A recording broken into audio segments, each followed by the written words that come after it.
Porque en realidad también uno puede pensar que darle, yo no me acuerdo a cuántas de las tradiciones de la psicología o las corrientes le dimos dos clases. Me acuerdo que sea el conductismo haberle dado un par, digamos, otras habíamos tomado una sola. También por ahí con el caso del conductismo, al ser varios autores los que trabajan, digamos, el problema de la conducta como objeto de estudio, daba para dos clases. Digamos, también el psicoanálisis, si bien hay un autor referencial para nosotros, la argumentación del psicoanálisis, el edificio teórico del psicoanálisis, el proyecto de investigación que implica el psicoanálisis, la terapéutica que implica el trabajo clínico que implica el psicoanálisis, y sobre todo el impacto que tiene o las consecuencias que trae el psicoanálisis en el pensamiento contemporáneo, digamos, es tan intenso que está bueno que uno vaya repasando algunas cuestiones. Más allá de la misma argumentación teórica, también es interesante pensar cuáles son esas consecuencias, digamos, y cómo cuando uno estudia una carrera ligada a las ciencias humanas, digamos, a las ciencias sociales, efectivamente la impronta que el psicoanálisis genera, y en todo caso también el punto de inflexión que el psicoanálisis tiene sobre el pensamiento occidental, contemporáneo, es muy interesante. Incluso uno puede estar, digamos, muchísimo tiempo trabajando sobre las perspectivas psicoanalíticas en virtud de la cantidad de producción que hay. Hoy yo pensaba justamente en eso, no me acuerdo en qué situación alguien había comentado que efectivamente una de las tradiciones del pensamiento que más bibliografía ha generado es el campo del psicoanálisis. No por producciones, digamos, psicoanalíticas, sino porque hay un montón de producciones de infinitos campos disciplinarios, digamos, que van de la medicina hasta, qué sé yo, hasta la comunicación, si uno quiere, a donde o la teoría política, la sociología, lo demás, donde efectivamente el psicoanálisis le brinda una clave, digamos, reflexiva, digamos, un tipo de racionalidad al pensamiento de las ciencias sociales, que lo convierte en una tradición o en un sistema de pensamiento, digamos, que es muy, muy extenso. Incluso, también esto hay que decirlo, es extenso ya en la misma producción freudiana, y eso también, digamos, porque Freud es un tipo que ustedes imagínense que Freud empieza a escribir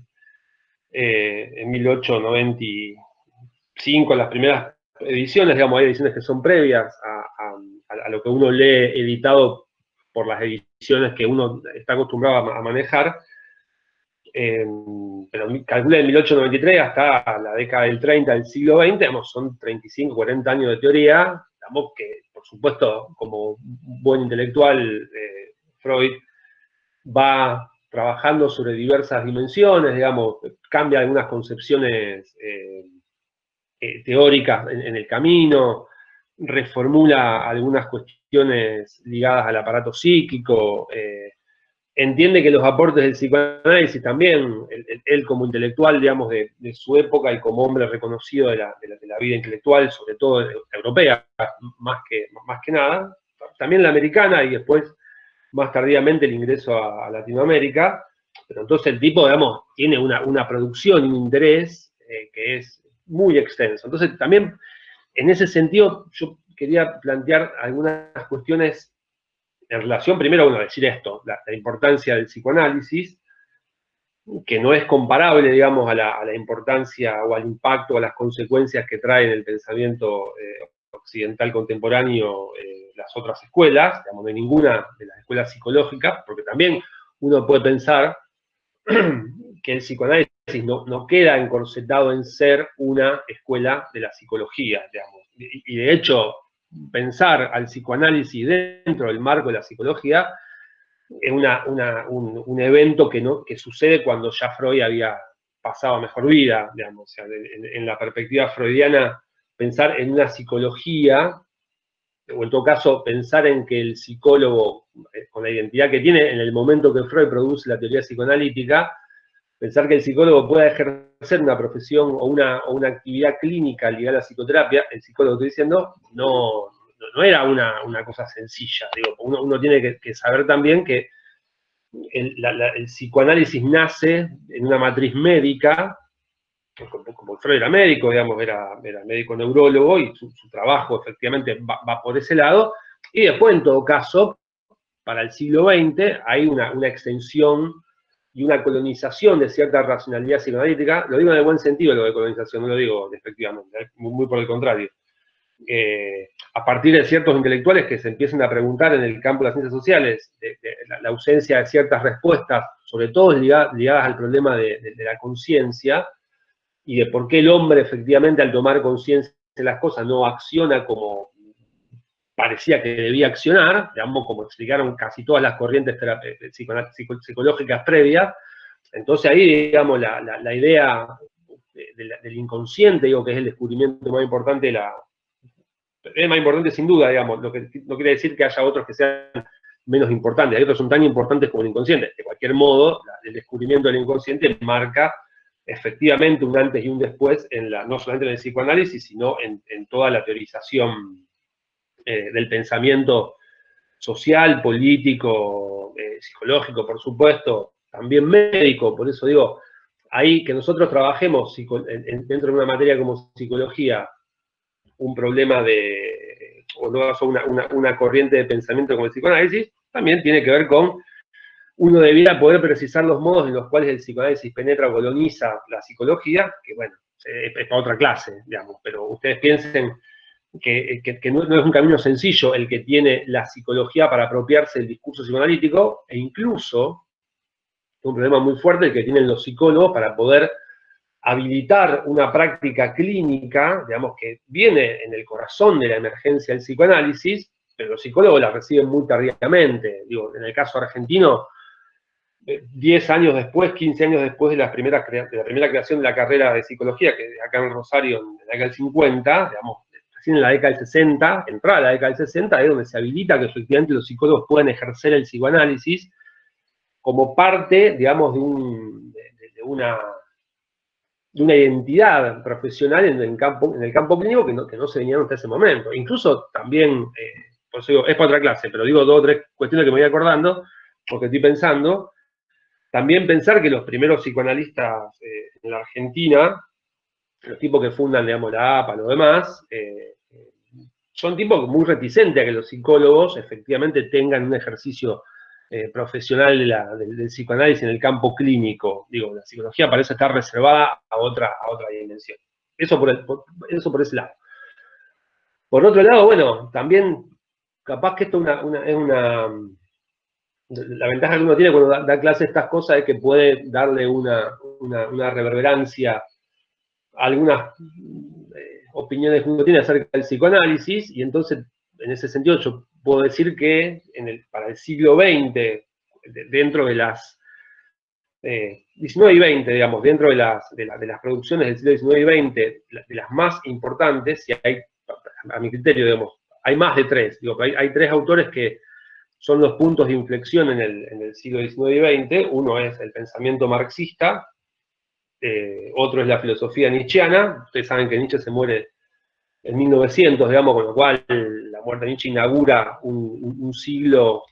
intelectual, que es el siglo XX, efectivamente, donde el actor principal, si no lo es el principal, le pegan el poste, digamos, es el psicoanálisis, que es una teoría propia del siglo XX. Si bien Freud escribe los primeros textos en 1893, 95, digamos, los textos del 93 son estudios más focalizados en cuestiones, digamos, farmacológicas, el trabajo de Freud sobre la cocaína, que se publica en otra instancia que no son los textos tradicionales de Freud, pero en 1895, con estudios sobre la histeria, ya hay, digamos, una inauguración de un campo problemático en el psicoanálisis, digamos, que le da al siglo XX otra base. Entonces, digo, para mí, en clave de estudiar ciencias sociales, efectivamente poder pensar en Freud, en Nietzsche y en Marx, que no se me ocurre a mí esa tríada, es una tríada, digamos, que también que a Foucault en particular le parece que es interesante entrar por ese lado al pensamiento, y hay otros autores, por eso decían, no es que son los únicos 3, también en la filosofía del siglo XX, la filosofía heideggeriana también hace mucho ruido, y también, por supuesto, lo que le da un aventón muy fuerte a la difusión del psicoanálisis en la vida académica intelectual es la emergencia, capaz ya lo dije a eso, del estructuralismo francés, en particular en este caso en la letra de Jacques Lacan, que es, digamos, para el siglo XX el psicoanálisis, digamos, y es efectivamente el que permite, o en todo caso el que contribuye, o el que empuja, digamos, que algunos pensadores que venían más en un desarrollo, una producción más local, integren, digamos, la racionalidad psicoanalítica a diversos campos. Ustedes saben, digo esto y les juro que no digo más nada sobre el tema, porque si no nos vamos a derivar un montón. El estructuralismo es efectivamente un movimiento teórico, digamos, una corriente de pensamiento, una epistemología, una filosofía que coloniza definitivamente las ciencias sociales, las ciencias humanas, digamos, entre las cuales está la psicología, pero también uno tiene que pensar que la entrada del estructuralismo a las diversas disciplinas, como, qué sé yo, la sociología, la economía, la filosofía, por supuesto, la sociología, estoy pensando en la lingüística o la filología, todos esos autores son tipos que han tenido una lectura muy fuerte de Freud, digamos. O sea, la escuela misma de Frankfurt, digo, imagínense que Europa, digo, para no pensar solamente en que queda en Francia en el estructuralismo vía Lacan, sino que también esto aparece, la escuela, los frankfurtianos, digamos, son tipos que tienen identidad con el psicoanálisis, y entonces eso le permite hacer una especie de reposición de ciertas tradiciones intelectuales, digamos, en una clave que no tiene que ver solamente con la cuestión edípica, ni mucho menos. De hecho, la cuestión edípica aparece muy periféricamente, sino que tiene que ver más con esta racionalidad de pensar a un tipo de sujeto, digamos, descentrado, y empezar a pensar en la idea de un sujeto del inconsciente, que es una idea que no hay ninguna, a ver cómo decirlo para que no suene tan salvaje, digamos, pero son muy pocas, casi nulas, digamos, las epistemologías o la filosofía del siglo XX y del siglo XXI que van contrarias al pensamiento o a la racionalidad psicoanalítica, o al menos van contrarias a la idea del inconsciente, digamos. En todo caso, sí lo que hay son lecturas, vamos a decirlo de este modo, antiedípicas del inconsciente. De cualquier modo, el tipo que pone la pluma, digamos, que descubre el inconsciente y que genera efectivamente este cambio es la filosofía o la psicología o el psicoanálisis en general, digamos, es Freud, digamos, porque después va a hablar Freud de una psicología, va a hablar también de una importancia, en todo caso después llegaremos a eso, sociológica del psicoanálisis, incluso hay un montón de reflexiones freudianas, la misma letra de Freud, que son reflexiones del campo político. Ustedes imagínense que Freud se pasa la Primera Guerra Mundial un tipo con mucha sensibilidad intelectual, por supuesto, con lo cual la Primera Guerra Mundial no le es ajena, sin dudas, digamos, y después todo el proceso. Ustedes saben que Freud se va a instalar a Inglaterra y se muere en Londres, efectivamente, en virtud de la persecución que ya habían empezado a generar los nazis para mitad de la década del 30 en Alemania, y el miedo que eso lo lleva, digamos, a los intelectuales judíos, como es el caso de Freud, hacen que el tipo, digo, no es un tipo ajeno a las problemáticas beligerantes, a las problemáticas políticas, y también uno tiene que pensar que el aporte del psicoanálisis a la ciencia política también es, a la sociología, como uno trabaja en una perspectiva, siempre uno trabaja fragmentado, digamos, el aporte que le hace la ciencia política es muy, muy importante. Digo, hay un montón de corrientes o de teorías políticas contemporáneas que sin el aporte psicoanalítico no podrían existir, digo, de las más difundidas en el campo de la teoría política. Del mismo modo que también en el campo del pensamiento o las teorías sociales, ninguna de las teorías sociales que funcionan, digamos, como marco explicativo del mundo opera sin la influencia del psicoanálisis. Entonces, digo, yo digo esto para que uno entienda que cuando habla de psicoanálisis no está hablando de una tradición de las que venimos trabajando hasta acá, sino que es mucho más que un pensamiento ligado a la producción de teorización sobre un objeto que uno podría pensar que en el caso de Freud tiene que ver con la conciencia, o en particular con el descubrimiento del inconsciente. Digo, ¿por qué? Vieron que nosotros, cuando empezamos a dar clases, yo les comentaba que en algunas en algunos intercambios que uno tiene cuando hace un programa o cuando habla con los colegas que trabajamos en la cátedra, uno podría pensar que una psicología puede ser interesante leerla en una clave clínica y entonces poder ver cuáles son las derivas de esos horizontes clínicos, digamos, en las distintas corrientes, las distintas psicoterapias que formulan esas corrientes originales. Pero yo también les decía que, de entrada, cuando uno trabaja conductismo, trabaja Gestalt, trabaja la psicología científica guntiana, qué sé yo, uno tiene que saber que esos tipos no tenían vamos a decirlo de este modo, una predisposición o un horizonte clínico muy marcado, digamos. O sea, eso llega, en todo caso, con el tiempo. Se trata del tratamiento de algunos objetos, digamos, que parecen tener que ver con la posibilidad de reformar alguna conducta, o en todo caso de condicionar una conducta, o en todo caso de explicar cuáles son mecanismos que hacen que uno actúe de un modo y no de otro, digamos, cómo funciona la percepción, como en el caso de la Gestalt. Y también, entonces, pensar que esas corrientes están ligadas, sobre todo, como yo, digamos, creo que lo mencioné en las clases que sobre todo las que estuvieron grabadas, son tradiciones que quedan ligadas efectivamente a un horizonte científico de investigación, pero a su vez que son fuertemente académicas, digamos. O sea, yo por eso les marcaba dónde surge la psicología guntiana, dónde surge, en qué marco, digamos, surge la psicología, el conductismo, digamos, tanto en Rusia como en Estados Unidos. También pensar cómo en Alemania surge el problema de la percepción o de la Gestalt, digamos, dentro de universidades, digamos, que son universidades de contradifusión, y universidades que son los faros que ilustran, digamos, al resto del mundo, a Europa y a Estados Unidos, y el psicoanálisis no viene de ese palo, si uno quiere, digamos, el psicoanálisis no tiene inicialmente, estos términos, no tiene no nace en la academia, para hacer esos términos, sino que tiene que ver con otras cuestiones que, como decía hace un ratito, digamos, un horizonte clínico surge más de un campo de investigación y surge más de una práctica que está ligada efectivamente, por eso es un trabajo clínico, a el estudio efectivamente del padecer psíquico, o en todo caso que tiene un interés sobre algunas teorizaciones que se vienen dando en el marco de las investigaciones médicas y de las cuales Freud participa, digo, porque usted me va a decir, bueno, pero en realidad los tipos la mayoría de los tipos que estamos leyendo son tipos médicos o fisiólogos, digamos, que efectivamente lo leen en una clave, tal, Freud también, digamos, pero en el caso freudiano, Freud se mete y hace una investigación teórica y hace una elaboración metodológica y hace un cuadro psicopatológico a partir efectivamente de una experiencia médica. Uno no tiene que olvidarse de que Freud es efectivamente un médico neurólogo y está preocupado por algunas cuestiones que parecen más o menos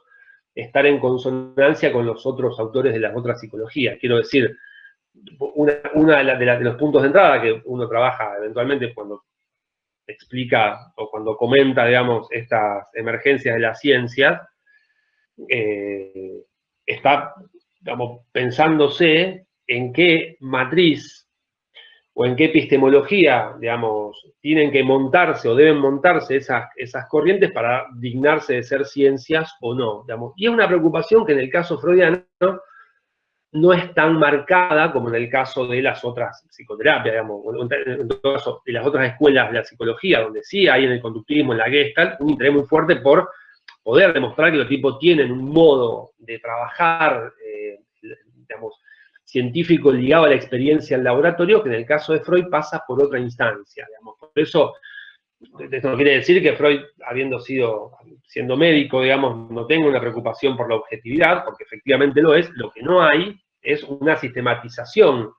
de una argumentación del psicoanálisis que queda encorsetada en una clave ligada, digamos, al pensamiento positivista. Si bien Freud era médico, y no es que le pasaba por el costado la cientificidad, porque aparte, también, eso lo podemos ir comentando a medida que charlemos de Freud, lo que a Freud le cuesta, digamos, le cuesta en el sentido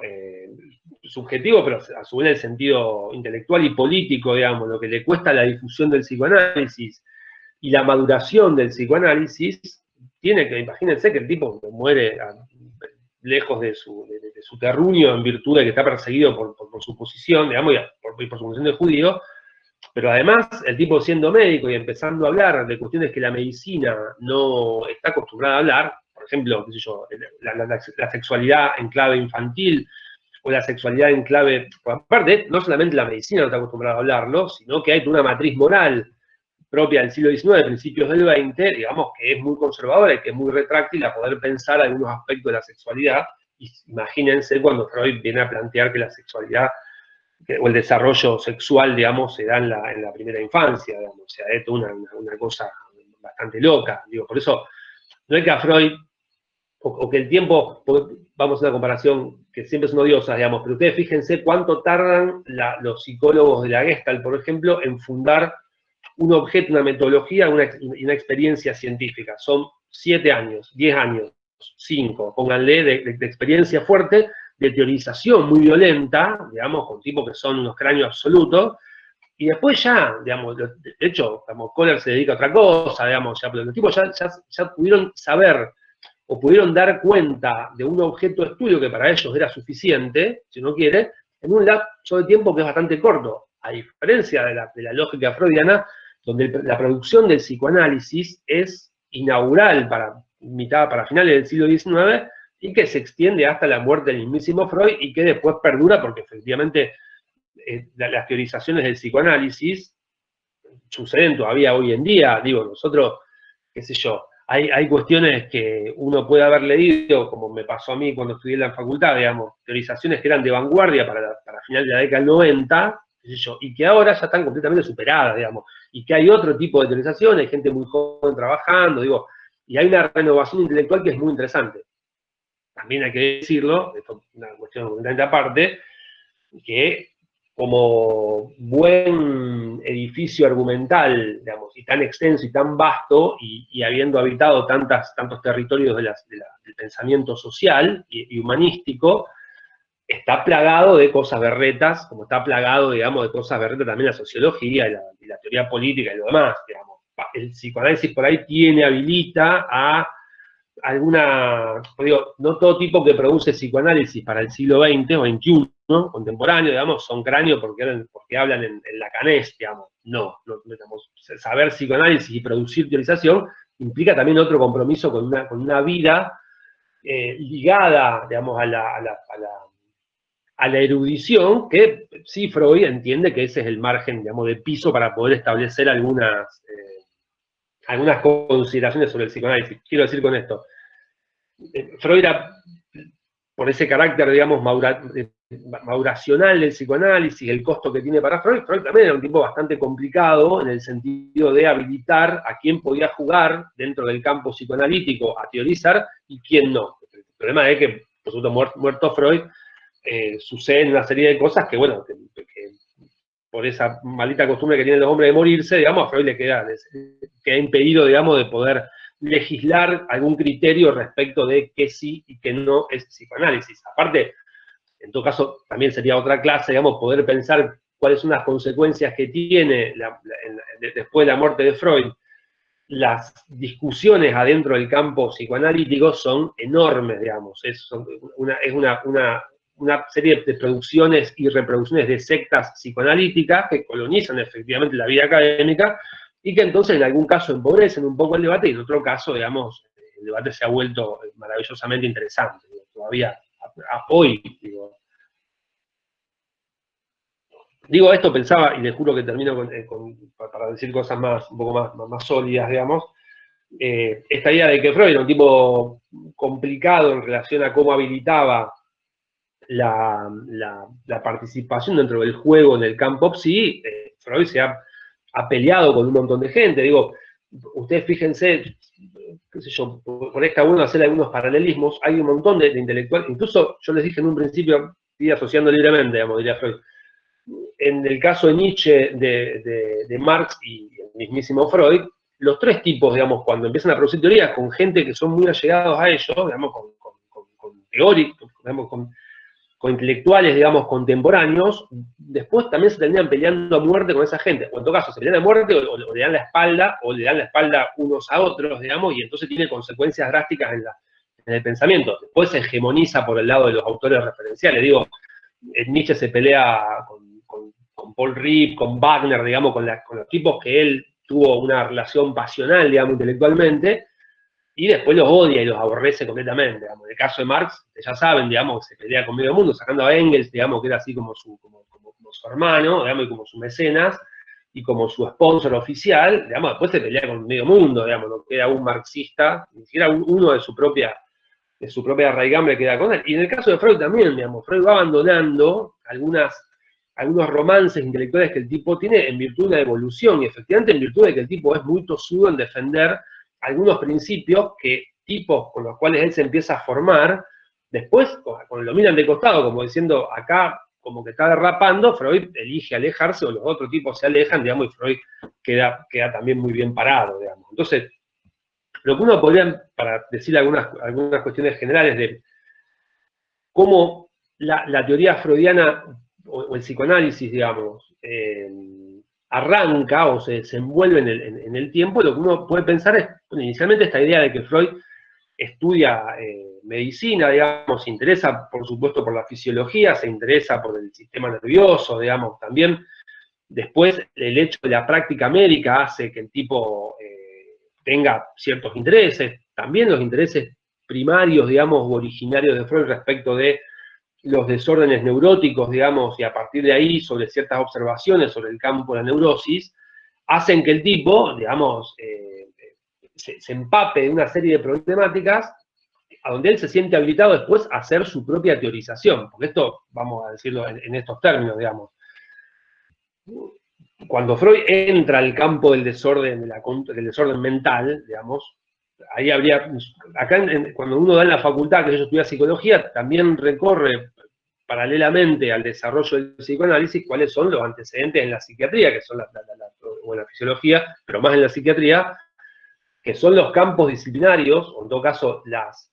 los campos de saber de la medicina que trabajan sobre los desórdenes mentales, digamos. Y ahí hay un montón de elementos, la neurología, la psiquiatría, digamos, hay un montón de elementos que son, históricamente uno tiene que entender que no es que Freud inventa, por supuesto, la idea o el análisis de la neurosis arbitrariamente. El tipo participa, porque efectivamente el tipo trabaja a final del siglo XIX, digamos, él se va a estudiar con Jean-Martin Charcot, que es, para decirlo así en términos, qué sé yo, es el neurólogo uno de los más importantes de la historia de la neurología, digamos, o sea, el tipo que efectivamente tiene un trabajo sobre la neurosis muy interesante, al cual Freud, digamos, le presta mucha atención, digamos, y participa, digamos, es una autoridad, Charcot, e ir a estudiar con Charcot para Freud sobre el final de su formación en medicina, digamos, no es un dato menor, de hecho es el sello que el tipo tiene cuando empieza a pensar los desórdenes mentales en una clave de observación clínica, lo hace de la mano de Charcot, digamos, porque ahí es donde Freud, digamos, se interioriza por un lado del trabajo sobre la histeria, digamos, que es el objeto, digamos, que trabaja este neurólogo, este tipo que yo les menciono, que es Charcot, que después también, en un paréntesis, uno tiene que decir que mucha del movimiento antipsiquiátrico de mitad del siglo XX en adelante, digamos, se encarga de destrozarlo, porque efectivamente hay todo un campo que empieza a ser reanalizado sobre el problema de la histeria y el problema de la neurosis, sobre todo en las mujeres, digamos, porque ustedes tienen que saber que la idea de la histeria, la palabra histeria misma viene del latín ligado a útero, digamos,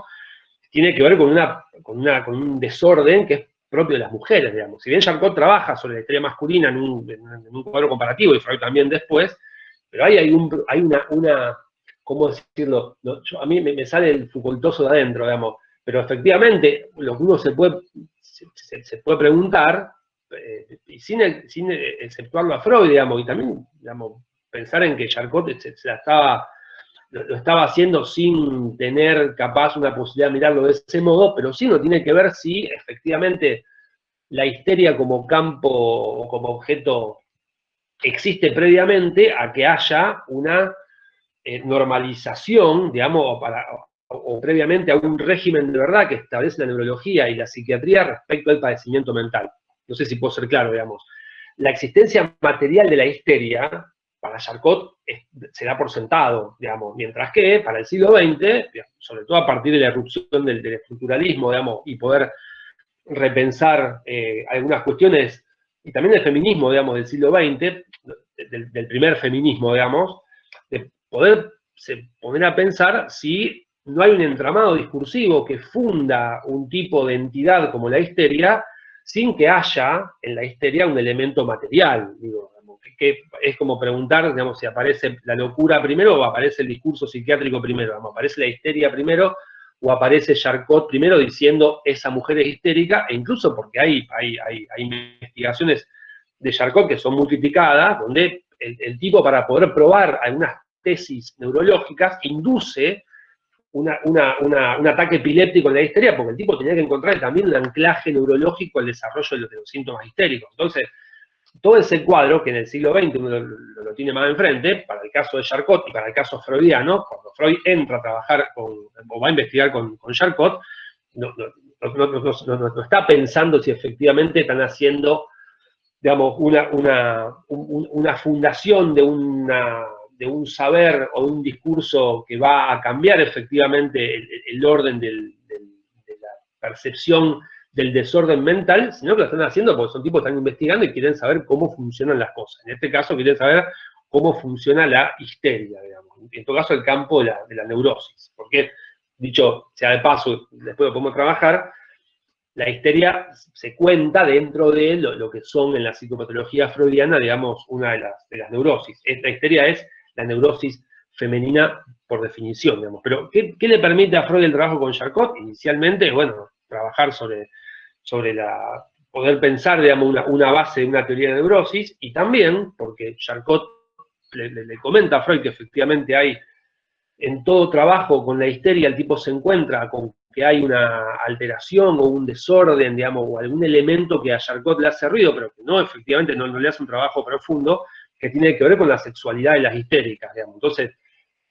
Charcot es el que, en todo caso, la sensibilidad freudiana respecto de la sexualidad se inaugura cuando el tipo escucha que Charcot le dice, vos sabés que cada vez que trabajamos una histérica, ahí aparece este problema, digamos, de la sexualidad, digamos, que ustedes piensen, hay un texto freudiano que se llama Historia del Movimiento Psicoanalítico, donde Freud va haciendo una especie de reposición de cuál es su camino desde la neurología a llegar a ser quien es, cosa que Freud tenía muy claro, a dónde quería llegar, que después les comento en todo caso, y ahí el tipo dice que el primer digamos, intelectual, o el primer científico que le habla de la sexualidad es Charcot, y después Charcot dice que no, digamos, que el tipo en realidad, el problema de sexualidad capaz que fue un comentario del pasar, digamos, pero efectivamente Freud tenía alguna idea, y después, por supuesto, en la teoría psicoanalítica ese es uno de los edificios del psicoanálisis, digamos, trabajar el problema, o trabajar la psicología, digamos, en una clave de sexualidad, es un problema central. ¿Alguien me pregunta algo ahí sobre cómo se escribe el apellido? ¿El autor de cuál? ¿De Charcot? Ah, Charcot se escribe. Freud se escribe así. No, pero me parece que la pregunta es del otro, no es de Freud. El otro autor es Jean-Martin Charcot, se escribe, si ahí está, Charcot, ahí nomás. Toda una cosa muy interesante. Pero esto, déjenme que ahí había adelantado algo y después no proseguí, en por qué Freud tenía muy claro a dónde iba. Ahí es unas observaciones, a mí, no sé si lo han notado, pero me fascina vamos a decirlo sin términos académicos, el puterío de la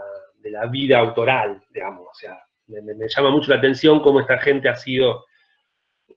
porque no puedo concebir que efectivamente las teorizaciones de los autores puedan ir desmontadas de una subjetividad, digamos, en algún caso muy atormentada, en algún caso muy tranquila. Qué sé yo, cuando uno lee teorías y los autores son generalmente más aburridos, más sistemáticos y demás, es porque han tenido unas vidas completamente aburridas y absolutamente irrelevantes, digamos, y cuando lee teorías que son hiper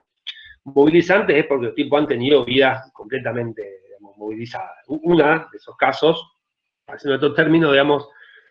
el psicoanálisis yo entiendo que es una teoría muy intensa como teorización y también es muy intensa la vida que ha tenido Freud. Punto, digamos, después podemos hablarlo de otra manera, pero en esa intensidad vital, digamos, pues, donde Freud, eh, como, digamos, como hombre, digamos, un tipo muy inquieto, muy sensible, y un tipo que tiene una sensibilidad respecto del conocimiento intelectual, y digo, porque es un lector, no es que el tipo era un médico que quedaba reducido a su intercambio, a su lectura médica y su formación médica y después su formación como neurólogo, la investigación con Charcot, sino que el tipo es un hombre muy sensible al arte, digamos, muy sensible como decía antes, a los cambios políticos que acontecen. Aparte Freud, imagínense que vive en lo que para cualquier historiador, digamos, esa fase del siglo XX, digamos, donde vive Freud, hasta la muerte en el 40, esos primeros 50 años, digamos, del siglo XX son impresionantes. Todos los cambios que ocurren desde el momento de producción freudiana, digamos, la muerte de Freud, son abismales. No es que le pasan por el costado. Pero entonces, quería decir esto. Esa sensibilidad, digo, ligada al arte, y un comentario también al margen. Ustedes piensen que cuando el psicoanálisis entra a Argentina,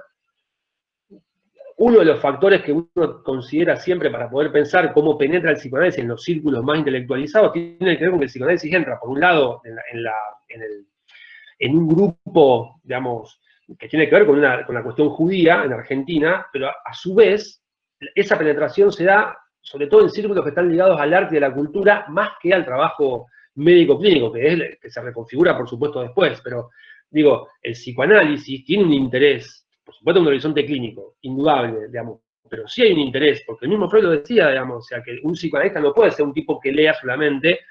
o que entienda el mundo en una clave clínica, sino que tiene que ser un hombre, digamos, con una erudición que le permita al tipo habilitar, porque el mismo trabajo clínico empuja, digamos, o inquieta al psicoanálisis o al psicoanalista, digamos, a poder interiorizarse una serie de registros o campos de saberes que en otro trabajo capaz que no pasa. Digo, un psicoanalista, el psicoanalista, al menos como lo tenía pensado Freud, es un tipo íntegro, erudito, intelectual, académico, con investigación, digamos, porque efectivamente, digamos, sobre todo clínico, digo, porque eso es una discusión que uno puede tener ya muerto Freud, digamos, pero para Freud la idea de la experiencia clínica era fundamental. No había chance de que un psicoanalista no haga clínica. No haga clínica, digo, con pacientes y también el autoanálisis como hacía Freud, digamos, o que supervise o que tenga un contacto. Freud también tenía esa cosa muy de cofradía, digamos, o sea, la idea congresal del psicoanálisis, digamos, donde los tipos debatían, digamos, hay un montón de referencias históricas a cómo el tipo es muy generoso, digamos, eventualmente, pero lo que quería decir, que no voy a llegar nunca, digamos, es a que Freud cuando empieza a estudiar medicina y empieza a trabajar o a lucubrar, digamos, todo el edificio psicoanalítico, el tipo sabe que quiere ser un hombre conocido. Digamos. Hay una biografía de Freud, que es un amigo de él, digamos, de Karl Abraham, donde dice que Freud de entrada sabía que el tipo quería ser reconocido, digamos, que el tipo tenía esa ansiedad, esa intensidad, esa demanda de que su reflexión, digamos, sobre el hombre sea difundida, digamos. Por eso, los primeros trabajos que a Freud lo ponen, yo lo mencioné muy al pasar, digamos, no sé si tal vez sea demasiado relevante, pero el primer trabajo que Freud publica, digamos, que es un tratado sobre la cocaína, donde el tipo le da una investigación, digamos, que venía llevando adelante con un colega de él, digamos, que después se muere de cáncer, digamos, que él le cambia la morfina que usaban como analgésico por la cocaína, y el tipo entonces con esa investigación publica y hace un poco de ruido en el círculo médico, después también lo denuncian por plagio, digamos, pero el tipo sabía que tenía que, él sentía, infiero, digamos, y por lo que comenta Abraham en la biografía, el tipo tenía que estar en un lugar, digamos, de debate donde se podían debatir cuestiones ligadas en este caso, al conocimiento sobre el desorden mental. Por eso, digo, no es que Freud,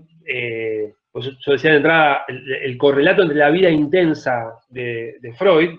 una vida muy intensa, y el correlato de una teoría que es muy intensa, porque cuando uno lee psicoanálisis, lea lo que lea, hay artículos de Freud que son, qué sé yo, más periféricos, comentarios sobre la guerra, textos que él escribe ¿cómo se llama? mandándose cartas con otros tipos que son hombres de la cultura, en el caso de Einstein o demás, o de la ciencia, son textos microtextos, o incluso hay, ¿cómo se llaman? Obituarios que él hace sobre sus discípulos, que son increíbles, digamos. El tipo en una página y media tiene que despedir a una de sus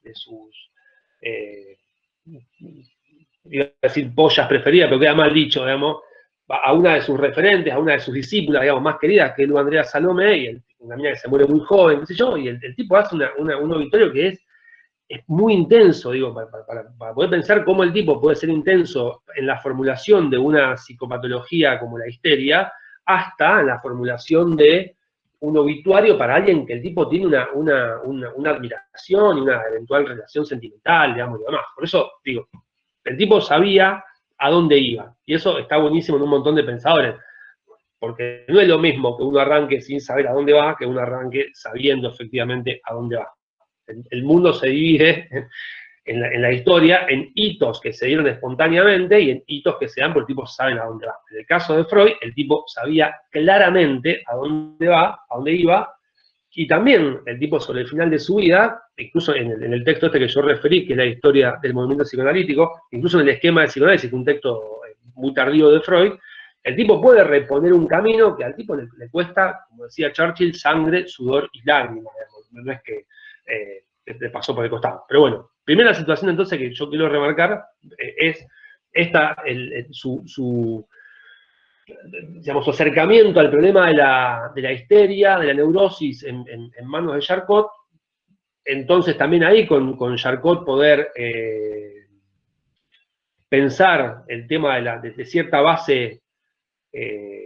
sexual, digamos, que tiene después la argumentación, pero también hay otro pensador que es Breuer, que se escribe Breuer, que es un pensador alemán, digamos, que es contemporáneo a Freud, que es un tipo, uno de los que yo le digo que el tipo después se pelea con todo el mundo, digamos, lo demás, bueno, uno con un tipo que mantiene una relación muy particular es con Breuer. Breuer es un tipo que también trabaja en clave de análisis de las histéricas, digamos, con el cual Freud, ustedes vieron que hay un texto, hay un caso clínico de una paciente Breuer que se llama Ana O, digamos, que es Berta Pappenheim era el nombre de pila, digamos, Ana O, la discusión que tiene, que, bueno, tiene el caso es un caso de histeria, digamos que en Freud está referido muy escasamente, pero es un caso muy importante, un caso paradigmático, porque efectivamente ahí es con Ana O, digo, dos cosas le digo sobre esto. Por un lado, es como el primer caso de histeria, digamos, que está eventualmente resuelto en una clave que tiene que ver con un trabajo que Breuer generaba con las pacientes histéricas, con una metodología que era la hipnosis, porque ahí lo que uno tiene que leer es que el descubrimiento, lo que Freud puede inferir junto con Breuer, es que hay un trauma originario en la vida infantil de esta paciente, de Berta Pappenheim, de Ana O, que después desencadena toda una serie de conflictos, digamos, muy fuertes, digo, el síntoma histérico que se trabaja en Ana O son síntomas, digo, Ana O pasa tiempo de internación psiquiátrica, digamos, recontra hipermedicada, digamos, en una mina que no es la histeria doméstica del síntoma liviano, digamos, sino que efectivamente hay una serie de impedimentos en su subjetividad, digamos, los tipos la trabajan inicialmente con hipnosis, digamos, y entonces, esto vamos a hacerlo de este modo, digamos, la primera metodología, o el primer método de análisis del padecimiento o el desorden mental que Freud adopta como tal, vía Breuer, es justamente la hipnosis. Eso implica, si ellos se dan cuenta de que una situación de desborde en la infancia, una situación traumática, llamémosle, en la infancia, que después ha sido encubierta, digamos, no hay un recuerdo formal de la paciente, en este caso, sobre ese trauma originario, digamos, si hay algo encubierto, y esta mujer se ha olvidado completamente, a partir de la hipnosis hay una inducción a que esa persona pueda, digamos, reponer algo de eso que está oculto o encubierto. ¿Entienden cómo funciona? Digamos? El método hipnótico implica después, digo, pues, así contado parece que fuese Tuzam, digamos, o Tony Camo, el tipo como hipnotiza, digamos, hay un trabajo de elaboración científica, no es que la hipnosis es una cosa así que la hacen para divertirse, sino que justamente la ausencia del recuerdo es lo que ellos, en todo caso, el descubrimiento de ese recuerdo o el desocultamiento de ese recuerdo es lo que efectivamente puede ser procesado y entonces con eso se evacúa la conformación sintomatológica de la paciente. Que inicialmente Freud adopta esta situación, digo, la idea de que de la hipnosis es una metodología utilizada por Freud en los principios, digamos, de su ejercicio profesional, digo, para 1885, 1890, 95, hasta ahí que es la fase donde él trabaja con Breuer, pero después el tipo se empieza a dar cuenta que, usted imagínense, se induce a un paciente a actualizar un recuerdo encubierto, un recuerdo que está tapado, digamos, y cuando el paciente llega a ese recuerdo, una vez que sale de ese trance hipnótico, el tipo no puede recordarlo posta a posta, digamos, o sea, es como una especie de forzamiento, una especie de inducción, digamos, a un tipo de recuerdo que no viene elaborado en términos de que aparece en el relato, sino que está inducido. Paralelamente al desarrollo de la hipnosis, también en Freud aparece,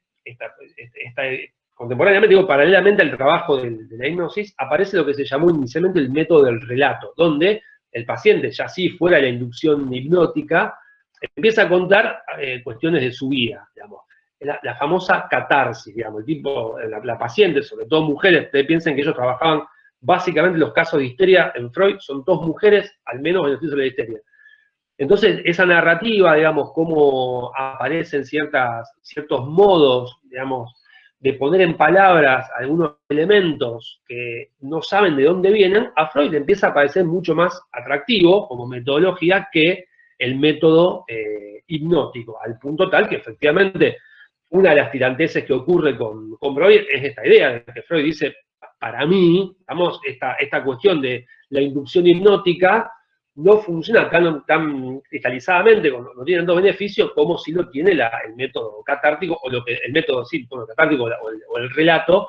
lo que después en Freud se llama el método o la asociación libre. Incluso más, el primer elemento que al tipo lo hace, que hace que produce una ruptura, no es una pelea, o sea, pasan de tener una relación casi paternal de Breuer sobre Freud, porque el tipo que lo opera la cabeza, vamos, a Freud es efectivamente Breuer, Charcot en otra instancia, vamos, pero Breuer es una especie de virtual padre, tiene que ver con el abandono de la hipnosis, y Breuer bastante conservador, digamos, y también con que esta idea, digamos, que ya en Freud empieza a hacer ruido respecto del carácter sexual del recuerdo encubierto, digo. Entonces, la idea de poder entender una histeria en clave de una represión, digamos, del orden de la sexualidad, es lo que a Breuer termina de alejarlo, digamos. Acá les digo una serie de cuestiones, digamos, porque ahí lo que uno tiene que entender es que la naturaleza de que un incidente, digamos, que fue olvidado, puede ser entendido como la fuente de un trastorno manifiesto, es lo que a Freud le abre justamente la idea de poder pensar la idea de inconsciente y la dinámica de lo inconsciente, digamos, de cómo funciona el inconsciente, porque, digo, hasta que el tipo efectivamente se da cuenta de que el método de asociación libre funciona eficazmente y entonces tiene que enlazarle a eso, porque al tipo le parece que opera como constante en una observación clínica, porque aparte, piensen en esto, el rudimento del cual Freud se basa para poder teorizar es su experiencia clínica, no es otro, no es un laboratorio, estamos de acuerdo, donde uno fuerza al perrito a que salive cuando le presentan la campana. El tipo trabaja ahí, trabaja sobre trastornos o desórdenes, los llamados desórdenes mentales, y entonces eso le permite al tipo inferir que cierta metodología, como la asociación libre, funciona para evacuar los síntomas, digamos, para poder transitar sobre los síntomas, y también, digamos, esos síntomas se empiezan a leer en una clave de sexualidad. Por eso con Breuer termina ahí en un modo medio alejado, digamos. También pensar que esto la idea de todo ese trabajo psicoanalítico, digamos, que está lleno de escollos, poder pensar, digo, yo lo que quiero marcar es que la experiencia clínica es lo que habilita a Freud a teorizar sobre el psicoanálisis, o en todo caso a poner los cimientos del psicoanálisis. No es que un camino de ira, no es que el tipo no se encuentra con ninguna dificultad en el medio. Empiezan a aparecer en la misma experiencia analítica, en la misma experiencia clínica, empiezan a aparecer una serie de problemas, digamos. Entre ellos, por ejemplo, ustedes imagínense que el método, la asociación libre, implica un trabajo face to face, tete a tete, entre el analizado, entre el analista, digamos, y el analizante, entre el paciente y el médico, y entonces el paciente tiene una especie de evocación de ciertos recuerdos infantiles, digamos, y se le consulta sobre los sueños, que también aparece en esta primera instancia, digamos, como un tema interesante. El Freud ya viene haciendo ruido, pero después hasta la formulación de interpretación de los sueños, digamos, es un trabajo del tipo no teoriza inicialmente el estudio sobre la histeria, o lo teoriza muy periféricamente, pero toda esa situación que el psicoanálisis habilita o dispone, la escena psicoanalítica, también trae consecuencias inesperadas. Por ejemplo, lo que se llama en psicoanálisis, que tiene una categoría que aparece muy tempranamente en Freud, digamos, pero tiene mucha teorización, sobre todo en Lacan más que en Freud, que es el problema de la transferencia. ¿Qué es la transferencia? Es esa instancia de una especie de relación prácticamente enamoramiento hipnótico, digamos, que el paciente tiene sobre el psicoanalista, sobre el médico, digamos, en virtud de esa experiencia de intimidad que habilita la escena psicoanalítica. Con lo cual, por supuesto, digamos, ahí también aparece una pregunta sobre la ética en relación a hasta dónde el analista, hasta dónde el médico, digamos, puede efectivamente no confundir, o no debe confundir cuáles son los lazos, digamos, de amor real más con un problema de idealización, digamos, o de una especie de virtual admiración de ese sujeto, digamos, que supuestamente sabe, como se ve en el psicoanálisis, digamos. Entonces ese elemento transferencial se volvía una dificultad. Ustedes piensen que el descubrimiento, digamos, la emergencia de este tipo de realidad transferenciales que se dan en el momento del análisis son escollos, digo, son escollos, siguen siendo escollos todavía ahora, digo, cuando uno trabaja como psicoanalista, efectivamente, lidiar con el problema, primero, tiene que haber transferencia para que haya análisis, digamos, no puede haber análisis, pero uno puede también, tiene que saber, como analista, digamos, que esa instancia de enamoramiento virtual, de enamoramiento idealizado, si bien funciona o cuaja como motor de la cura, también puede traer consecuencias nefastas sobre la subjetividad de las personas. No hay ningún lugar que tenga consecuencias tan drásticas en la vida subjetiva del hombre o de la mujer como es el amor, digamos. Entonces, en ese sentido, el psicoanálisis trabaja, digamos, sobre una cuestión ligada a lo amoroso. Eso por un lado. Y claro. Antes que te vayas a aquel sector, para avanzar en conceptos que realmente son muy complejos y que no son tan sencillos, digamos, en ese sentido, como es la transferencia, como es el amor transferencial. Me parece importante por ahí que agreguemos a la cuestión contextual del surgimiento del psicoanálisis algunas cosas que tienen que ver justamente con lo contextual histórico, social del momento en el que surge, en el que Freud comienza con la cuestión psicoanalítica. Vos diste algunas pautas, en principio que Freud era neurólogo, médico, pero me parece muy importante rescatar algunas cuestiones que tienen que ver con que en este momento, finales del 1800, la medicina, como ciencia, estaba descartando, ¿sí?, aquellas personas que padecían lo que se llamaba histeria. O sea, los médicos de ese momento no querían atender a estos pacientes, porque el discurso era que fingían sus síntomas, que esos síntomas eran de mentira. Entonces, Freud le interesó mucho esto, digamos, que la medicina estaba dejando aparte. Esto me parece que es muy importante porque tiene que ver con un contexto que más allá de que uno actualmente puede mirarlo con los anteojos, bueno, de los movimientos feministas, de un montón de cosas, nosotros pensemos contextualmente, y no por casualidad tampoco introduce la sexualidad, el psicoanálisis a esto, porque en realidad mucha de la sintomatología que presentaban muchas de las mujeres de esa época tenían que ver con una restricción en relación a la sexualidad que era muy fuerte en ese momento. Completamente. La sexualidad había sido mandada después de muchos siglos en donde la sexualidad no estaba restringida a determinados lugares, a determinados momentos. Después de lo que es el medioevo, la sexualidad está permitida solamente para las personas de bien dentro de la alcoba de un matrimonio heterosexual, digamos, ¿no? Y aparte, imagínense en familias donde los arreglos matrimoniales eran lo más común, no es que uno elegía con quién se casaba, ni si amaba, si había amor, si tenía suerte, estaba bueno tu marido, digamos, y podías tener una sexualidad placentera, digamos. Además, imagínense, no teníamos control natal, digamos, o sea, no, los preservativos eran hechos de la tripa de las ovejas, imagínense, no teníamos plástico en ese momento, con lo cual todo el tiempo estaba la cuestión de tener precauciones en relación a los embarazos no deseados, etcétera, al coitus interruptus. Toda la sexualidad de ese momento influye sobre la sintomatología de estas mujeres, digamos, donde se veían atravesadas por una situación muy particular, digamos, ¿sí? O sea, la sexualidad solamente podía ser, no sé, miren una película como Orgullo y Prejuicio, si quieren, o como, digamos, es como donde vos ves toda la restricción que tiene que ver el lugar que ocupa la mujer para ser una mujer bien vista. Digamos, Freud atiende mujeres burguesas, digamos, no atiende mujeres, también esta cuestión social, digamos, no está atendiendo a cualquier mujer más, sino que atiende a mujeres burguesas, casadas, que tienen una determinada visión en relación a su sociedad. Viena es pequeña, es como decir, bueno, es Paraná ahora, digamos, todo el mundo se conoce, o mucha gente se conoce, digamos, ¿no? Digamos, hay toda una situación social que hace que entonces, lo que Freud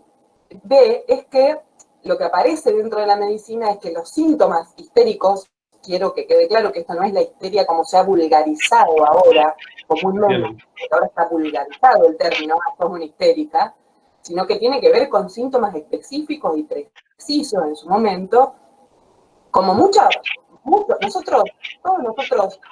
nuestra cultura está atravesada por el discurso del psicoanálisis. Utilizamos la palabra histérica, utilizamos la palabra Edipo, utilizamos la palabra inconsciente, lapsus, digamos, un montón de palabras que nosotros la tenemos incorporada y que no sabemos que pertenecen al descubrimiento freudiano, digamos, a la investigación freudiana que tienen ese origen. Ciertamente la palabra histeria es muy antigua y viene, como dijo Fernando, en relación a los griegos que pensaban en la teoría de los humores, que pensaban que era una problemática propia de las personas que tenían útero. Digo esto de las personas que tenían útero para entrar en discusión de que si son mujeres o no es otra problemática de género, ¿no? Pero particularmente lo que pasaba en la época freudiana era que frente a las restricciones sexuales, es muy complejo, si tienen acá, obviamente Foucault es uno de los que ha estudiado toda esta situación de este momento muy particular en relación a la sexualidad y cómo se restringe la sexualidad, digamos, porque empieza una educación moral, que todavía estamos atravesados por esta educación moral, digamos, no es que estamos exentos, pero es justamente en este momento es muy fuerte. Imagínense que mostrar los tobillos ya era motivo de escándalo en ese momento, ¿no? Digamos, para una mujer de bien. Lo que sufrían estas mujeres eran síntomas en el cuerpo que no tenían correlación con la anatomía biológica. ¿Sí? Entonces había síntomas propiamente, o sea, una parálisis de un brazo, una parálisis de una pierna, que cuando lo estudiaban según la neurología, o sea, según los nervios, no tenía correspondencia. Entonces, lo que los médicos decían es, no podés tener paralizado todo el brazo porque no tenés una inervación de todo un nervio que inerve todo el brazo. Vos estás fingiendo. ¿Se entiende esto, digamos? Entonces aparece ahí una correlación en relación a que la anatomía no correspondía a ese síntoma que era en el cuerpo. El síntoma histérico era en el cuerpo, o sea, era visible, la persona no podía algo, no podía hablar, no podía, se le paralizaba una parte de la cara, se le paralizaba un brazo, la mano, la pierna, muchas cosas, digamos, en ese sentido. Y por lo tanto, esta sintomatología y estas personas quedaban por fuera de los estudios médicos y pasan a Charcot, a este estudio, y decir, ¿qué pasa acá? Freud le interesa esto. ¿Por qué? Porque la estructura del pensamiento en relación al Fren es decir, los síntomas tienen un sentido, y ese sentido es oculto, no es consciente. Algo dice, hay un mensaje. Esto es una de las cosas clave en relación a el concepto del inconsciente freudiano, digamos. Es decir, hay un mensaje como en los sueños, va a decir. Por eso 1900 inaugura mucho de su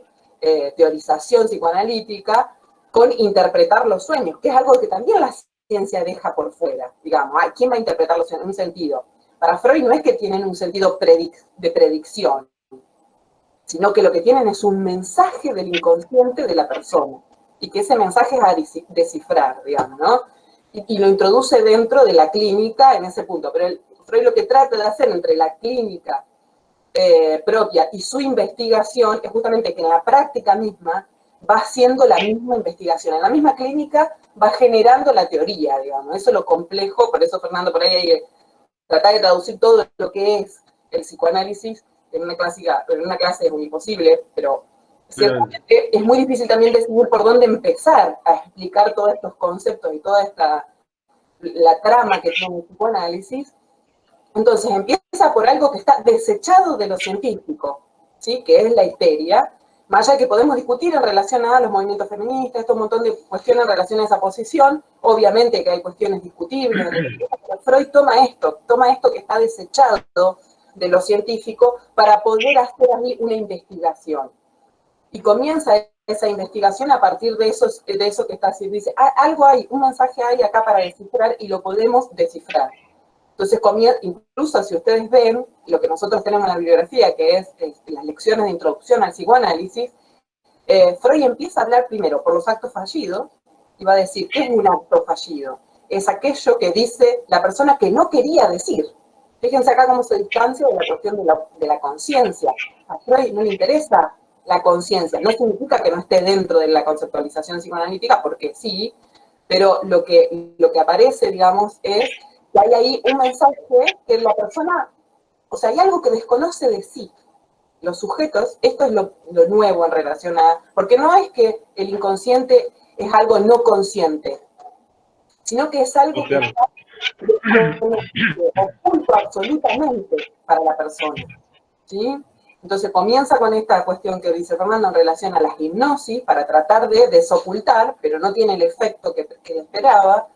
Comienza luego pasa la catarsis, y posteriormente va a decir, por medio de que el sujeto comienza a hablar, va a tener o un lapsus, en algún momento algo del mensaje del inconsciente va a aparecer, ¿sí? Y hay ahí algo para analizar. Las personas empiezan a llegar a su consultorio con síntomas, sin entender lo que le pasa, sin poder darle un sentido a eso, porque entonces a partir de ahí empieza a hacer ese trabajo. Quería empezar aclarar esta cuestión, Fer, me parecía para contextualizar. Completamente. Incluso ahí hay cosas que, evidentemente, como vos decís, no hay, digamos, trabajar esto en una hora, en una clase, digamos, en delirio, en virtud de que uno tiene que necesariamente fragmentar. Pero hay una serie de cosas de las que vos dijiste que yo alguna la pasé derecho, digamos, pero la explicación que vos estabas dando respecto de que la histeria venía con una especie así de desecho médico, que efectivamente es así, y por eso yo mencioné algo que Charcot, una de las críticas del siglo XX, digamos, a la neurología desarrollada por Charcot, al ser el tipo una de las referencias europeas en neurología, es que la crítica es que justamente Charcot inducía a la histérica, a la paciente histérica, digamos, a un ataque de epilepsia, porque el tipo trataba de encontrar, como decía Georgina, la conexión entre el registro neurológico con la emergencia del síntoma, digamos. Por eso me dice, no tiene que haber algo del orden de, por eso esto que dice Georgina en relación a la histeria, Freud trabaja con una idea de histeria que es lo que se llama la histeria de conversión, digamos, el síntoma histérico se da justamente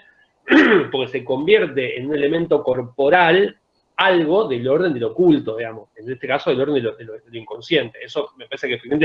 muy interesante. Y el segundo elemento que se me pasó, pero que es central, que efectivamente yo creo que en algún momento lo pudo haber dicho, que es el lugar, digamos, socioeconómico, si uno quiere, sociocultural de la emergencia del psicoanálisis, con que efectivamente Freud trabaja sobre mujeres de un tipo particular, digamos, de pertenencia o de extracción social, y el psicoanálisis, del mismo modo que la psicología o que la sociología, son disciplinas científicas protoburguesas, digamos. Incluso hay un texto freudiano que se llama Consejos al médico en el tratamiento psicoanalítico, donde el tipo piensa efectivamente que no cualquiera llega a análisis. Digo, para que uno pueda ir, echarse en un diván y empezar a asociar libremente, no lo puede hacer si vos tenés hambre, no estás pensando en que efectivamente se te va a inervar el brazo, digamos, por un trauma infantil. Digamos. Vos tenés que morfar y eso tapa cualquier producción sintomática, eventualmente. Por eso hay efectivamente un registro, no lo quiero decir efectivamente clasista, porque no es despectivo, posta, porque tiene que ver con un universo simbólico de referencia que hace falta para que opere el análisis, digamos, porque si no es imposible, es como hablar en idioma distinto. Si no hay, efectivamente, un tipo de atravesamiento sociocultural en la paciente que enfrente, digamos. En ese sentido, es cierto que hay una cosa particular en relación a la posibilidad de la producción del síntoma, digamos. Es como se dice más tardíamente, que no se enferma el que quiere, sino que efectivamente el que puede, del mismo modo uno puede pensar, no hace síntoma cualquiera, sino aquel que tiene efectivamente un equipamiento como para poder producir un síntoma, digamos, efectivamente. Y después en relación al inconsciente, yo pensaba ya dejarlo para la semana que viene, digamos, para poder trabajarlo con otra, pero está clarísimo esto de que no hay una preocupación por la situación de la conciencia, porque efectivamente eso parece lo hegemónico en la psicología, sino que el dato y el descubrimiento psicoanalítico, digamos, tiene que ver con el descubrimiento del inconsciente. Y hay una cosa más que la tiro ahora para dejar para la semana que viene. Yo pensé que ibas a hacer referencia también a alguna cuestión de la transferencia, en virtud de que Georgina es una psicoanalista que practica el psicoanálisis, digamos, y tiene experiencia clínica, cosa que yo desconozco completa y absolutamente, digamos, pero más que por lo que uno puede leer en clave teórica. Pero también, yo decía, entre los escollos que aparece esta situación, digamos, de la asociación libre, este lazo amoroso transferencial y lo demás, el otro elemento que aparece, que Georgina lo deslizó, digamos, que después la semana que viene vamos a dar una vuelta, tiene que ver con que justamente no es que el tipo, puesto a asociar libremente, la cuestión fluye como si fuese un dique que se abre y entonces todo fluye natural y espontáneamente, sino que aparece lo que se denominan en el psicoanálisis las resistencias, digamos, que es justamente esta imposibilidad de la evocación absoluta de un elemento originario en clave traumática, como para que uno pueda despejarlo en el momento del escenario clínico. Digo, y esta misma idea de que aparecen ciertas resistencias es lo que a Freud le permite pensar un concepto que es clave en el psicoanálisis, que es el concepto de la idea de represión, digamos, porque efectivamente el trabajo sobre la represión, digamos, que Freud lo empieza a desarrollar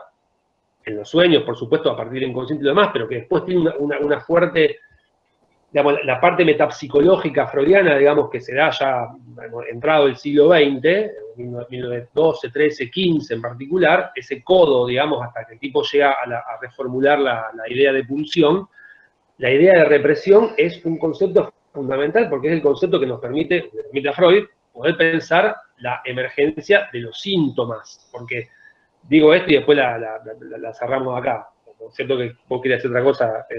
Georgina, pero si no, ustedes piensen que el trabajo, el edificio psicoanalítico o la teorización psicoanalítica, que como bien dice Georgina, uno no tiene que olvidar que se nutre de la experiencia clínica freudiana, no es que queda solamente reducido a poder pensar o a pensar el campo de la histeria como el campo prototípicamente psicoanalítico, digamos, sino que en Freud hay trabajos sobre otras psicopatologías y por eso para el siglo XX y en el siglo XXI, cuando uno habla de psicopatologías psicoanalíticas, la histeria queda ordenada dentro del campo de la neurosis, pero no es la única neurosis dentro del edificio, digamos, de teoría del psicoanálisis, sino que aparece, qué sé yo, la fobia, la neurosis obsesiva, digamos, después aparece en otro cuadro las perversiones, en otra dimensión la psicosis, digamos, que en todo caso después, cuando ya hayamos transitado algunas ideas más del psicoanálisis, podemos hacer un inventario para que uno sepa cuándo, porque eso también está buenísimo, la eficacia del psicoanálisis, no digo solamente la eficacia clínica, sino la eficacia colonizadora del psicoanálisis se ve cuando uno, como dice Georgina, entiende que hay categorías que son de desarrollo propias del psicoanálisis que habitan ahora el sentido y el uso común. lo que tiene una doble consecuencia. Por un lado, que efectivamente es muy eficaz el psicoanálisis para poder explicar procesos que parecían procesos domésticos, y por otro, el problema que tiene, también es el problema, es que habilita a que cualquier cosa pueda ser leída en una especie de, como dice Freud, de psicoanálisis silvestre, y que entonces eso haga perder cierta entidad al edificio teórico de la magnitud que tiene el psicoanálisis, digamos. Por eso, hoy tiramos algunas cuestiones de sexualidad, de represión, de inconsciente, pero nos quedan los sueños, digamos, pero después todas las consecuencias, la lectura, la sexualidad infantil, digo que es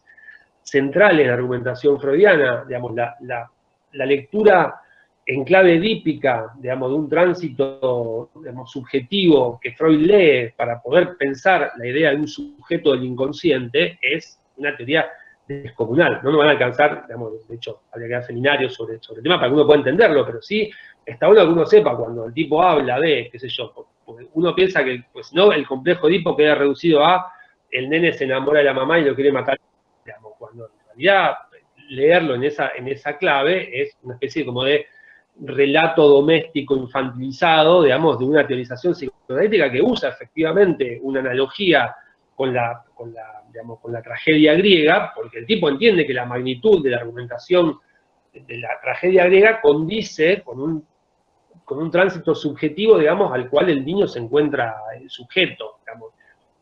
Sujeto, y además es lo que determina dentro de qué estructura psicopatológica uno va a quedar ubicado de por vida. Por eso es muy importante, en todo caso, la semana que viene podríamos arrancar con esto, pensar que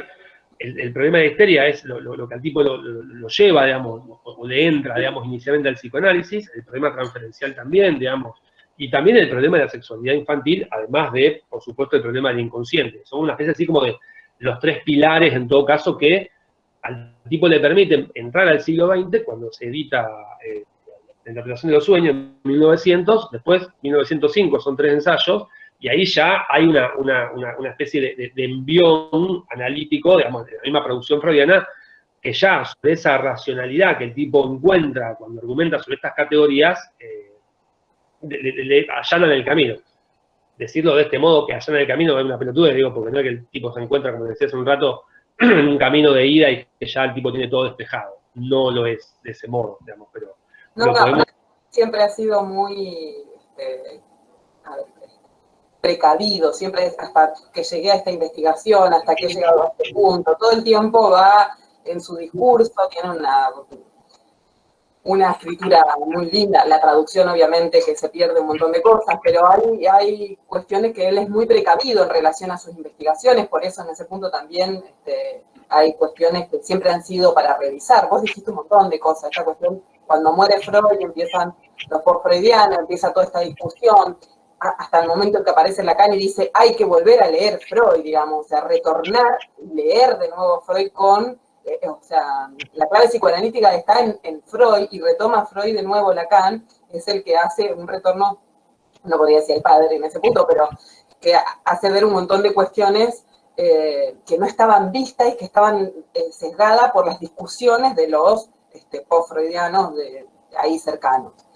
En relación a la defensa, que vos decís, la represión, la defensa, esto conceptualmente también es muy importante, digamos, en ese punto que aparece esto, porque Freud lo que se pregunta cuando aparece la cuestión de la hipnosis, de la catarsis, etcétera, es decir, lo que aparece es ¿por qué está escondido? ¿Por qué eso no puede aparecer de esa forma, como está en el inconsciente, en la conciencia? Entonces, lo que él se pregunta es si está escondido es por algo, o sea, hay una cuestión de defender el aparato psíquico. Hay una defensa de que ese aparato siga funcionando. Si esto sería consciente, sería perturbador para el sujeto.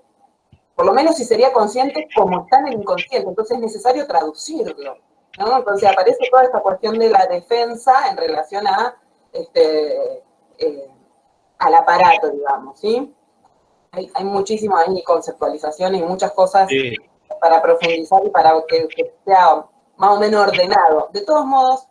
el psicoanálisis tiene esta cuestión de que ustedes pueden empezar por cualquier concepto, si quieren, transferencia, defensa, inconsciente. Bueno, la sexualidad infantil, toda la cuestión de la conceptualización freudiana es muy actual en relación a la sexualidad. Freud, en 1905, en 3 ensayos, se pregunta cómo puede ser que un sujeto sea heterosexual, teniendo en cuenta la pulsión. Claro, él se lo pregunta en ese momento, digamos, él dice, en realidad, o sea, esto está establecido como norma, pero la norma tiene que ver con cuestiones sociales, no con cuestiones psíquicas. Porque la sexualidad es asexuada, o sea, no tiene género para Freud. Imagínense, lo está diciendo en 1905. ¿Sí? Entonces, en ese punto es toda una cuestión que incluso en ese momento fue escandaloso. Los niños son sexuados, es algo que no se aceptaba en ese momento, que los niños tengan una cuestión sexual. No piensen en la sexualidad en el psicoanálisis como directo al coito. ¿Sí? No está referenciado, aunque tiene que ver, obviamente, pero no está referenciado al coito, digamos, al sexo del coito, sino que hay toda una conceptualización de la sexualidad dentro de la teoría freudiana. Pero bueno, sí, no sé si hay preguntas, o si no sé si te manejas así, o si avanzamos para la próxima con estos temas. La próxima, sí, pues ya llevamos una hora y ratito, y a las 8:30 tengo otra clase, así que no es sobre psicoanálisis. Pero bueno, si hay preguntas, y si no, la semana que viene retomamos más o menos de donde llegamos a este punto, y nos quedan 40 años para hablar sobre psicoanálisis. 40 años, digo, 37 años por lo menos de utilización de 1900 al 39 que se muere Freud, donde hay un montón de cosas que vamos a ir pasando, por supuesto, haciendo mojones, digamos, pero que es muy interesante. Hay la última, esto que decía Georgina, hay un texto de Foucault que ustedes deben conocer, que es Historia de la Sexualidad, digamos que ese es el texto para poder leer, porque justamente también incluso la crítica, digamos, Foucaultiana al psicoanálisis en esa clave de cómo Freud entiende cierta fantasía, digamos, de emancipación del discurso sexual, digamos, también es más que interesante. Son textos largos, son varios tomos en Foucault, pero para arrancar a leerlo también es maravilloso. Foucault, digo, yo, que soy Foucaultiano. Bueno, ahí Nicolás tiene una duda. Por suerte una. Hola. Sí, no sé si se escucha. Sí, sí. Me quedó una duda en relación al concepto de histeria, capaz quedó un poco atrás, pero bueno, cuando formulan la idea de histeria, mi pregunta es, ¿recuperan el término histeria de antes o lo formulan ellos o para dar explicación a algo que están observando o ya existía la histeria antes o es propio de esa época, digamos? No sé si me estoy diciendo claro. Sí. ¿Querés contarle vos, Georgina? Sí, el concepto de histeria es un concepto muy, muy antiguo, como yo les dije, está ya fundamentado por los griegos, ¿sí? Y tenía que ver con la medicina de la época, que tenía que ver con la teoría de los humores, si quieren buscarlo para fijarse que no había una concepción anatómica como la que nosotros conocemos en la actualidad. Para el momento freudiano se retoma el concepto de histeria, ¿sí? Pero el concepto lo venía manejando la medicina. La medicina venía manejando el concepto que las histéricas, o sea, cuando se diagnosticaba a una persona de histeria, había histeria en hombre también, pero mayormente era en cuerpo femenino, era cuando había una afección en el cuerpo que no se podía correlacionar con la biología, es decir, con la anatomía, con el nervio, con eso. Entonces, lo que decía la medicina es, esta persona está engañando, no le pasa nada, finge lo que le pasa porque no hay correlación, digamos, por lo tanto es una histeria. Ese es el concepto. Freud después va a reeditar ese concepto de histeria, lo va a poner dentro de las estructuras psíquicas, o sea, lo que va a decir Freud al pasar, lo que va a decir es que al pasar nosotros por lo que sería las etapas del desarrollo psicosexual, ¿sí? Una vez que pasamos las diferentes etapas del desarrollo psicosexual, nos estructuramos dentro de una estructura psíquica. Estas estructuras psíquicas son neurosis, psicosis y perversiones. Son tres estructuras psíquicas que va a utilizar Freud. Dentro de las neurosis entra la histeria como una estructura, o sea, para Freud en ese momento hay normales también. Estas son patologías. Actualmente el psicoanálisis no toma normas. Lo que va a decir es que cualquiera de nosotros tenemos una de estas tres estructuras. No hay alguien que sea normal. Hay cuestiones que tenemos más o menos síntomas, pero digamos, y lo que uno podría decir que son los normales son los neuróticos, para decirlo de alguna forma, ¿no? Y dentro de las neurosis están las histerias. Entonces, las histerias lo que tienen son síntomas a niveles corporales, ¿sí? Que no se pueden explicar por medio de lo biológico. Es decir, cuando a vos te pasa algo, es una conversión histérica. Cuando te pasa algo a nivel físico y va al médico y no tenés nada. Va al otro médico y te dice, no, lo investigáis y no encuentran qué es lo que le pasa. Entonces, en ese punto uno podría decir, eso podría ser, obviamente que hay que investigarlo psicoanalíticamente, no digo que por sí o sí sea así, podría ser un síntoma de conversión histérica. No sé si te aclaré algo, Nicolás. Sí, me quedó mucho mejor la idea. Gracias. Después, en todo caso, la semana que viene podemos retomar algo de esto también, porque la cuestión psicopatológica es muy interesante también, como todas, digamos, dentro del edificio psicoanalítico, digamos. Sí, sí, sí, complejo. Pero bueno, lo dejamos acá por hoy entonces, como dicen los Sí, lo que psicoanalistas. podemos hacer es que si quieren avancen con la lectura de los textos. Tenemos 2 textos dentro de la bibliografía obligatoria para esta unidad. Uno es propiamente las lecciones freudianas y otro es una introducción en relación al psicoanálisis.